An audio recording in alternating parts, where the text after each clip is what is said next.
Hi hello ಎಲ್ರಿಗೂ ನಮಸ್ಕಾರ. ಎಲ್ರು ಹೇಗಿದ್ದೀರಾ? ಎಲ್ಲರಿಗೂ ನೋಡಿ ಸ್ವಾಮಿ ಯೂಟ್ಯೂಬ್ ಚಾನಲ್ಗೆ ಸ್ವಾಗತ ಸುಸ್ವಾಗತ. ಏನಪ್ಪ ಇವ್ನು ಇಷ್ಟೊತ್ತಿಗೆ ವಿಡಿಯೋ ಮಾಡ್ತೀಯಾನೆ ಅಂದ್ರೆ, ಇವತ್ತು ಒಂದು IPL ಇಂದ ಎಕ್ಸ್ಕ್ಲೂಸಿವ್ ಅಪ್ಡೇಟ್ ಬಂದಿದೆ ಗುರು. ಈಗ ಬಂದಿರೋ ಅಪ್ಡೇಟ್ ಏನಂದ್ರೆ, RCB ವರ್ಸಸ್ SRH ಮ್ಯಾಚ್ ಬೆಂಗಳೂರಲ್ಲಿ ನಡಿಬೇಕಾಗಿದ್ದು ಶಿಫ್ಟ್ ಮಾಡಿದ್ದಾರೆ ಲಕ್ನೋಗೆ. ಏನಕ್ಕೆ ಅಂದ್ರೆ ಭಾರಿ ಮಳೆ ಆಗ್ತಾ ಇದೆ ಬೆಂಗಳೂರಲ್ಲಿ. ಚಿನ್ನಸ್ವಾಮಿ ಸ್ಟೇಡಿಯಂ ಅಲ್ಲಿ ಮ್ಯಾಚ್ ನಡಿಬೇಕಿತ್ತು.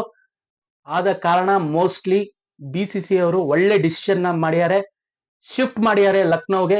ಇದು ಒಳ್ಳೆ ಡಿಸಿಷನ್, ನಮಗೂ ಇದು ಬೇಕಾಗಿತ್ತು. ಯಾಕಂದ್ರೆ ನಾವು ಟಾಪ್ 2 ಅಲ್ಲಿ ಎಂಡ್ ಮಾಡಬೇಕು, ಅದೇ ನಮ್ಮ ಗುರಿ. ಮತ್ತೆ ಮಳೆಯಿಂದ ಪಂದ್ಯ ರದ್ದಾದ್ರೆ ಈಗ 17 ಅಲ್ಲಿ ಇದ್ರೆ 18, ಆಮೇಲೆ ಲಾಸ್ಟ್ 20 ಅವರು ಇದಾರೆ ಗುರು. ಹಿಂದ್ಗಡೆ ಪಂಜಾಬ್ ಅವರು ಇದಾರೆ, GTನೂ ಇದಾರೆ. ಸೊ ನಮ್ಮ ಗುರಿ ಏನಿದ್ರು ಟಾಪ್ 2 ಅಲ್ಲಿ ಎಂಡ್ ಮಾಡಬೇಕು. ಸೊ ಇದಕ್ಕಾಗಿ ಮ್ಯಾಚ್ ಶಿಫ್ಟ್ ಆಗಿದೆ LSG ಲಕ್ನೋವಲ್ಲಿ. SRH ಮೇಲೆ ನಡೀತಿರೋ ಮ್ಯಾಚ್ ಲಕ್ನೋ ಅಲ್ಲಿ ಶಿಫ್ಟ್ ಆಗಿದೆ. 2 ಮ್ಯಾಚ್ LSG ಮೇಲೂ SRH ಮೇಲೂ ಲಕ್ನೋ ಅಲ್ಲೇ ನಡೆಯುತ್ತೆ. ಇಷ್ಟ ಹೇಳಕ್ ಇಷ್ಟಪಡ್ತಾ ಈ ವಿಡಿಯೋನ ಎಂಡ್ ಮಾಡ್ತೀನಿ. ವಿಡಿಯೋ ಎಂಡ್ ಮಾಡೋಕ್ಕಿಂತ ಮುಂಚೆ ಯಾರು ನಮ್ಮ ಚಾನಲ್ ಸಬ್ಸ್ಕ್ರೈಬ್ ಮಾಡಿಲ್ಲ, ಪ್ಲೀಸ್ ಸಬ್ಸ್ಕ್ರೈಬ್ ಮಾಡಿ, ಸಪೋರ್ಟ್ ಮಾಡಿ ಅಂಡ್ ಶೇರ್ ಮಾಡಿ ಅಂತ ಹೇಳ್ತಾ ವಿಡಿಯೋ ಎಂಡ್ ಮಾಡ್ತೀನಿ. Tata bye bye, take care.